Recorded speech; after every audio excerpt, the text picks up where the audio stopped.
Sam Darnold no longer seeing ghosts, Charean. He's seeing Panthers as of today. The Jets quarterback, the third overall pick in the 2018 draft, traded out of the blue, the Carolina blue, to the Panthers for 2021 sixth-round pick, 2022 second-round pick, 2022 fourth-round pick. Thank you to the Jets and the Panthers for picking a day, a Monday. Could have done it yesterday. Could have done it the day before. Thank you for waiting until Monday so we can milk that cow properly. Charean, good afternoon. How are you? Well, it was a slow news day, Mike, but all of a sudden it picked up right about an hour ago. And so here we are. Got big news on the horizon. This is fun. This is a fun offseason. I hate when people ask me, what do you do in the offseason? This is what we do in the offseason, Mike. Yeah, hey, what do you do once football season ends? You just lay around? Sure, I lay around. We're busier from the end of football season until training camp for the most part than we are during football season. And this offseason with the quarterback carousel, Sims and I were talking earlier today in the context of a Jimmy Garoppolo trade that the spots are shrinking.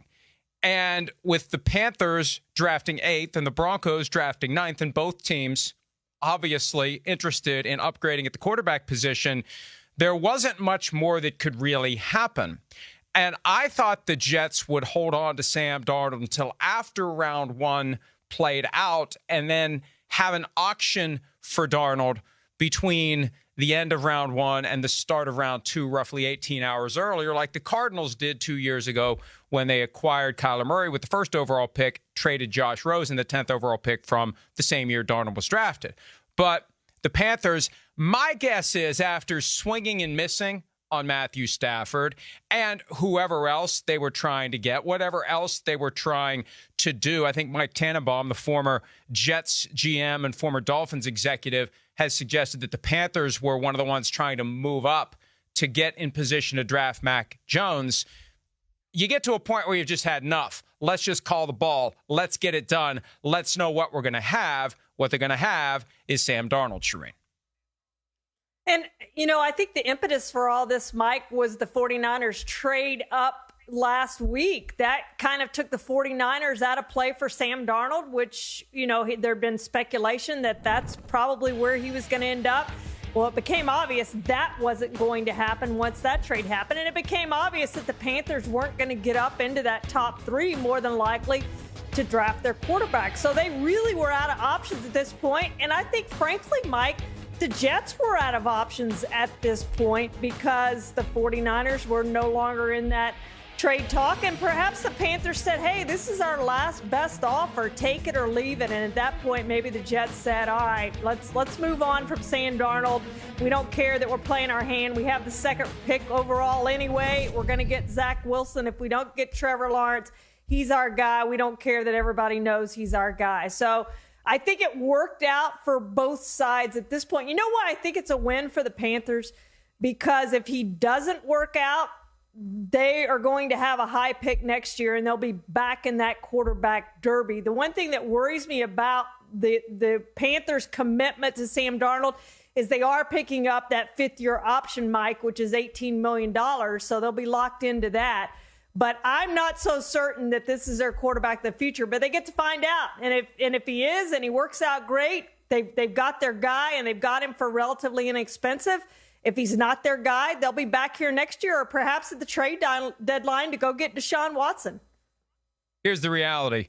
This is the first year that picking up the fifth-year option makes it fully guaranteed from the moment it's exercised. So that $18 million for 2022, that's part of what they are stepping into. Now, the good news is he only will cost $920,000 this year in salary, along with, $3.8 million in a preseason roster bonus. So total salary about $4.8 for Sam Darnold this year. That's a bargain. Next year is when it becomes more expensive. $18.858 million, nearly $19 million, fully guaranteed as of next year. So they clearly believe in him, or they wouldn't have done it.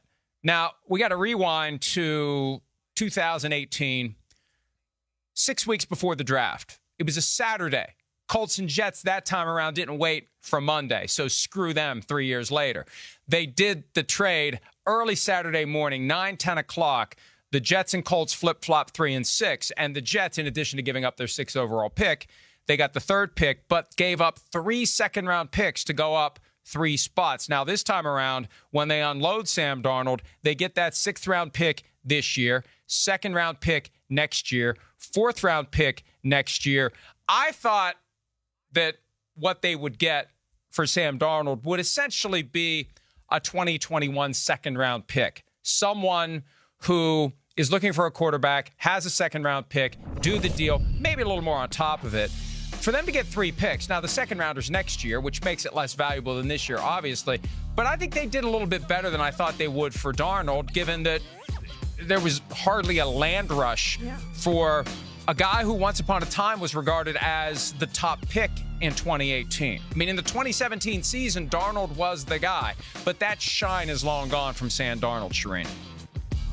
Yeah, absolutely, Mike. And I thought they gave up too much, perhaps, if they're thinking about getting into that Deshaun Watson derby whenever that happens. And I think we all expect that to be at some point after the draft, whether it's at the trade deadline before the season or sometime next offseason. But at some point, the Texans are going to have to move on from Deshaun Watson. So I figured the Panthers, if they were going to trade for a quarterback, would give up capital for this year to hold on to that to be able to trade for Deshaun Watson. But that didn't happen.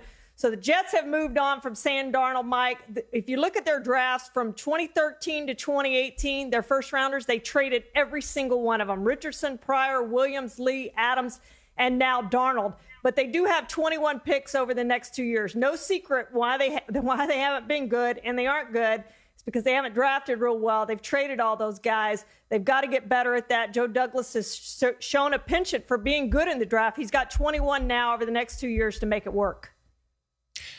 Yeah, and this is all about tearing down and building up gradually. All the picks that were made by Mike McCagnon, the former GM, being thrown overboard as Joe Douglas puts his imprint on the team. And with a quarterback, I've said this time and again, 3 types of teams. Teams that have franchise quarterbacks, teams that are desperately looking for one, and teams that have a guy that they're not quite sure whether or not he's going to be a franchise quarterback, so let's see what happens. For the Jets, 3 years, that was enough for them to come to the conclusion that it's time to move on.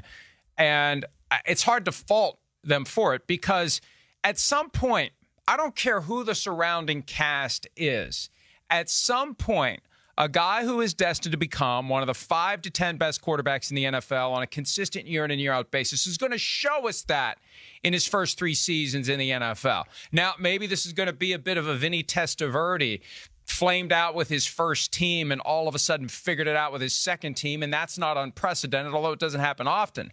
But the Jets are making the calculated decision here that they've seen what they're going to get out of Darnold, and they're in position to get someone else. I think that's the other side of this we can't overlook. Trading Darnold means they're definitely, not that we doubted it, but they're definitely going quarterback at number 2, and they're ready to hand the keys to that guy, Charean, knowing that the last guy, 3 years, enough to know, not working. Now let's roll the dice again. And if this one doesn't work, you'll be back in position, possibly with a new GM and a new head coach, to roll the dice again. Yeah, it tells you, I think, Mike, how much they love Zach Wilson, right? And they think that he's going to be better than what Sam Darnold is. And I don't fault him for that. If you think the guy you can draft is better than the guy you have on the roster, you make that move. And I said that repeatedly. I said last year, that's what the Lions should have done with that 3rd overall pick, was take Justin Herbert. They didn't do it. So if you're in position to do that and you really like a guy you think can be a franchise quarterback, you take him. And you take him when you have that opportunity. You don't say, well, we're going to give the guy 1 more year just to see what he can do, just to see if he can come into his own. You've seen him for 3 years. You think you know what he is. You think Zach Wilson is better. Pull the trigger, make that move, and they've done it. So kudos to them. If it doesn't work out, you're right, Mike, it's going to cost the GM and the coach their jobs, just like it does repeatedly when things don't work out with quarterbacks who are drafted high. But they've pulled the trigger on a guy they think is really, really good by moving on from Sam Darnold.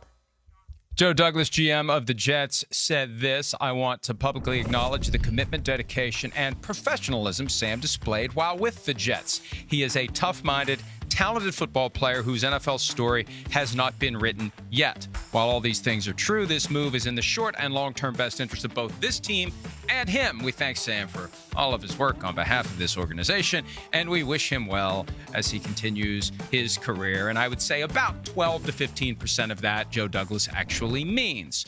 But look, it's possible that it's the right move for everyone. It's a long-term win-win. It's time for a new start for Darnold. It's time for a new start for the Jets. The Jets are in position to take Zach Wilson or whoever they believe is going to be potentially their next Joe Namath 50 years later. That's what the Jets are looking for. That's what the Jets need. That's what the Jets want. And Sam Darnold getting a chance with an offense that may be better suited to him, with a coaching staff that may be better suited to him. Who knows? A running back in Christian McCaffrey that is clearly better than anyone who's been in the backfield behind Sam Darnold.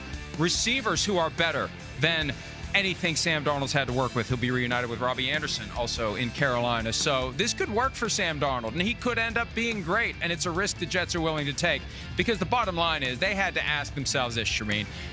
$24 million or so, $23 million, $22 million over the next 2 years for Darnold if they picked up the option, and then what do they do versus rolling the dice from scratch with a new guy? And I think it was a no-brainer because, again, I believe you're going to declare yourself within 3 years if you're truly a franchise quarterback. He's shown moments just like that run on a Monday night against the Denver Broncos, unless it was a Thursday night. It was a night game one way or the other, but not enough, not consistent enough, not good enough.